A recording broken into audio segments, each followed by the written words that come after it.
अस्सलाम वालेकुम। उम्मीद है आप खैरियत से होंगे। मैं सलाउद्दीन फैसल।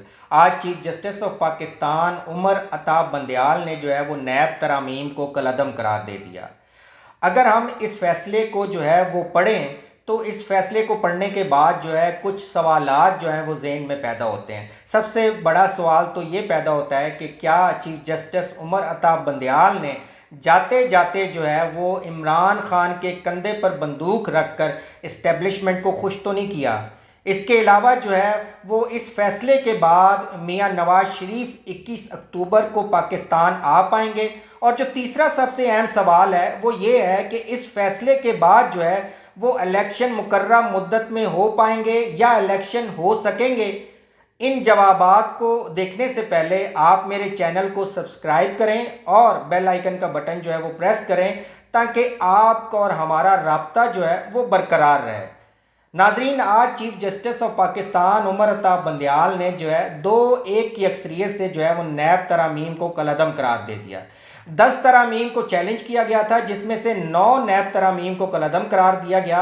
बल्कि इस फैसले में कहा गया कि वो तमाम नैब इंक्वायरीज और जो तमाम केसेस हैं जो नैब अदालतों से वापस लिए गए हैं उनको 7 दिन में नैब और एहतसाब अदालतों में जो है वो पेश किया जाए और इन केसेस को जो है वो नैब और एहतसाब अदालतों में जो है वो सुना जाए। और जो इंक्वायरीज़ ख़त्म हुई हैं उन इंक्वायरीज़ को भी जो है वो बहाल किया जाता है। अब इस फैसले की जद में जो है वो पाकिस्तान के तमाम बड़े सियासतदान जो हैं वो आ गए हैं। इस फैसले के बाद जो है पाकिस्तान के साबका सदर आसिफ अली जरदारी जो है उनके ख़िलाफ़ पिंक रेजिडेंसी रेफरेंस जो है ये एक अहम केस जो है वो बहाल हो गया है। इसके अलावा नवाज शरीफ, शहबाज शरीफ, यूसुफ रज़ा गिलानी और आसिफ जरदारी के जो तोशा खाना के हवाले से लूट मार की गई थी वो केसेस भी जो है वो बहाल हो गए हैं। और जिस तवानाई और तेज़ी के साथ इमरान खान के ख़िलाफ़ तोशा खाना का केस चलाया गया है, अगर इन सियासतदानों के ख़िलाफ़ चलाया जाता है तो उसका नतीजा जो है वो आप सबको मालूम है कि वो क्या होगा। क्योंकि तोशा खाना से जितनी बड़ी तादाद में इन सियासतदानों ने तोहफे जो है वो उनको लिया है कम कीमत पे। इसके अलावा जो गाड़ियां जो हैं वो तोशा खाना से हासिल की गई हैं, हालांकि तोशा खाना के कानून में है कि आप जो गाड़ियां हैं वो तोशा खाना से कम कीमत पर नहीं ले सकते। इसके अलावा जो हमारे दीगर साबका वज़ीर आज़म हैं जिनमें शाहिद खाकान अब्बासी के ख़िलाफ़ LNG का रेफरेंस बहाल हो गया है। इसके अलावा जो राजा परवेज़ अशरफ हैं उनके ख़िलाफ़ जो है वो रेंटल केस जो IPP का केस है वो बहाल हो गया है। शौकत अजीज़ जो पाकिस्तान के साबका वज़ीर आज़म हैं उनके ख़िलाफ़ केसेस जो हैं वो बहाल हो गए हैं। जबकि हमज़ा शरीफ और शहबाज शरीफ के ख़िलाफ़ जो सबसे अहम केस है रमज़ान शुगर मिल का वो भी बहाल हो गया है। इसके अलावा जो दीगर सियासतदान हैं जिनमें इसहाक डार, शौकत तरीन, सलीम मांडीवाला, एजाज हारून, ख्वाजा सलमान रफ़ीक, ख्वाजा साद रफ़ीक, इसके अलावा लातादाद सियासतदान हैं जिनके खिलाफ अब नैब के केसेस जो हैं वो बहाल हो गए हैं। पिछले दिनों डिप्टी चेयरमैन नैब ज़ाहिर शाह ने जो है वो इस्तीफ़ा दिया। उन्होंने अपने इस्तीफ़े में लिखा कि ये इस्तीफ़ा जो है मैं ज़ाती वजूहात की बिना पे दे रहा हूँ, लेकिन जो इस्लामाबाद के हलके हैं वहाँ पे ये बात तवातर के साथ कही जा रही थी कि ज़ाहिर शाह का जो इस्तीफ़ा है किसी बड़े तूफ़ान का पेश खैमा है।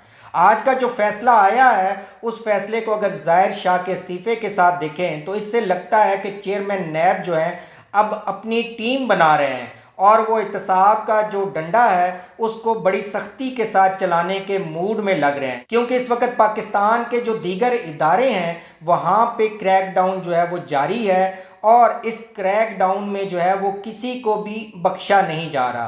तो अगर हम देखें कि ये जो तमाम क्रेडिट है, क्या ये क्रेडिट आने वाले इलेक्शन में जो वज़ीर आज़म बनेगा उसको थाली में रख के दे दिया जाएगा, तो ऐसा हमें मुमकिन नज़र नहीं आ रहा। आज के फैसले के बाद अगर एहतसाब का कड़ा डंडा चलता है तो पाकिस्तान के ये जो नुमायाँ सियासतदान हैं जो पाकिस्तान के वज़ीर आज़म बनने का ख्वाब देख रहे हैं उनके ज़हनों में इस वक्त कुर्सी आ रही है तो वो हमें बहुत ही दूर यानी मुश्किल नज़र आती है। और मुमकिन है कि इस्टेब्लिशमेंट जो है अब इलेक्शन का मैदान जो है वो कब सजाना है उसको अपनी मर्ज़ी से सजाएगी।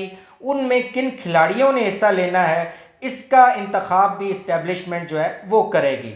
आज के फैसले के बाद जो है वो नवाज शरीफ की पाकिस्तान वापसी जो है वो हमें खटाई में पड़ती नज़र आ रही है। नवाज शरीफ ने 21 अक्टूबर की डेट का ऐलान किया है कि मैं पाकिस्तान आऊँगा, लेकिन आज के फैसले के बाद हमें पता चलेगा कि नवाज शरीफ और जनरल बाजवा की जो आपस में डील हुई थी, क्या ये डील जो है वो कामयाबी के साथ जो है वो अपने हतमी मराइल तक बढ़ेगी या नहीं बढ़ेगी। बिलावल भुट्टो ने भी जो लेवल प्लेइंग फील्ड का मुतालबा किया है वो कुछ इसी पहराए में किया है कि इस वक्त जो शरीफ फैमिली को नवाजा जा रहा है ब्यूरोक्रेसी में तकर्रर और तबादलों के हवाले से, या निगरान वफाकी काबीना में जो शरीफ फैमिली के जो करीबी तरीन लोग हैं, जिनमें जो है फवाद हसन फवाद हैं, तोकीर शाह हैं और जो दीगर लोग हैं, उनको नवाजा जा रहा है। तो इसी वजह से बिलावल भुट्टो जो है वो बार बार लेवल प्लेइंग फील्ड का जो है वो मुतालबा कर रहे हैं। लेकिन आज के फैसले के बाद जो है देखते हैं कि किसको लेवल प्लेइंग फील्ड जो है वो मिलता है। नाजरीन, आज जो चीफ जस्टिस उमर अता बंदयाल ने फैसला दिया, उन्होंने बड़ी कमाल महारत का मुजाहरा किया। इमरान खान ने नैब तरामीम को चैलेंज किया था, लेकिन जब इस हुकूमत को 16 माह मुकम्मल हो गए, ये हुकूमत जो है वो तमाम तरामीम और लूट मार और महंगाई करके चली गई, तो आज उन्होंने अपनी मुद्दत के आखिरी रोज़ जो है वो नैब तरामीम को कलअदम करार दिया। हालांकि इमरान खान का मुतालबा था कि इस फैसले में जो है वो नैब को खुद मुख्तार और आज़ाद इदारा बनाए, जो बिला किसी फेवरेटिज़म के, बिला किसी फेवर के जो है वो कड़ा एहतसाब जो है वो तमाम इदारों में मौजूद लोगों का कर सके।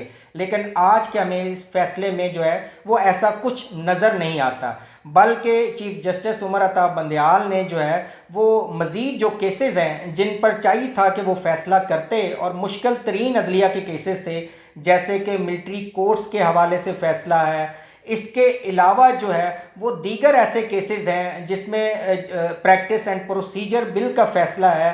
ये तमाम फ़ैसले जो हैं उन्होंने जो है चीफ जस्टिस काजी फ़ाइज़ ईसा के लिए छोड़ दिए हैं कि अब चीफ जस्टिस काजी फ़ाइज़ ईसा जो है ये मुश्किल तरीन केसेस के हवाले से क्या फ़ैसला करते हैं। माजी में चीफ जस्टिस काजी फ़ाइज़ ईसा जो है वो इस्लामाबाद हाई कोर्ट में जब थे तो उन्होंने फैज़ाबाद धरने के हवाले से बड़ा सख्त फ़ैसला किया था, जिसको इस्टेब्लिशमेंट ने पसंद नहीं किया था। तो अब चीफ जस्टिस काजी फ़ाइज़ ईसा जब सोमवार को अपने ओहदे का हल्फ उठाएंगे और उनके सामने जब ऐसे केसेस आएंगे तो देखते हैं कि वो आवाम और इस्टेब्लिशमेंट को जो है वो किस तरह लेकर चलते हैं। क्या वो दीगर चीफ जस्टिस साहिबान की तरह जो है वो अपनी सीट की वजह से, अपनी इस कुर्सी की वजह से जो है वो कंप्रोमाइज़ करेंगे, या आवाम की खातिर जो है वो अदलिया में ऐसी असलाहत मुतारिफ करवाएंगे जिससे अदालत में पड़े ये 56,000 केसेस जो हैं वो कम अज़ कम आधे जो है वो कम हो जाएं और आवाम को इंसाफ मिलने में जो है वो आसानी हो सके, ताकि तारीख़ में जो है वो अच्छे अल्फाज में याद किया जाए।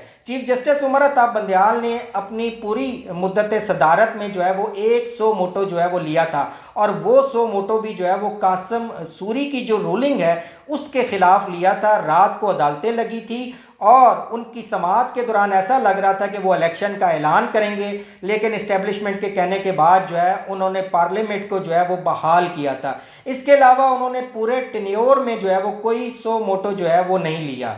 अगर चीफ जस्टिस उमर अता बंदयाल का ये जो दौर है इसका अगर तजिया किया जाए तो हमें वाज़िया तौर पे नज़र आता है कि उनका ये दौर जो है वो प्रो इस्टेब्लिशमेंट रहा है। उन्होंने इस्टेब्लिशमेंट को खुश करने के लिए फ़ैसले दिए हैं ताकि रिटायर होने के बाद अपनी ज़िंदगी जो है वो खुशगवार अंदाज में गुजार सके, जबकि उनके मुद्दत में आवाम को जो है वो कोई ऐसा रिलीफ नहीं दिया गया, अदलिया में कोई ऐसी असलाहत मुतारिफ नहीं करवाई गई जिससे पाकिस्तान और पाकिस्तान की आवाम का जो है वो भला हो सके। इसके साथ ही मुझे इजाज़त दीजिए। अल्लाह हाफ़िज़।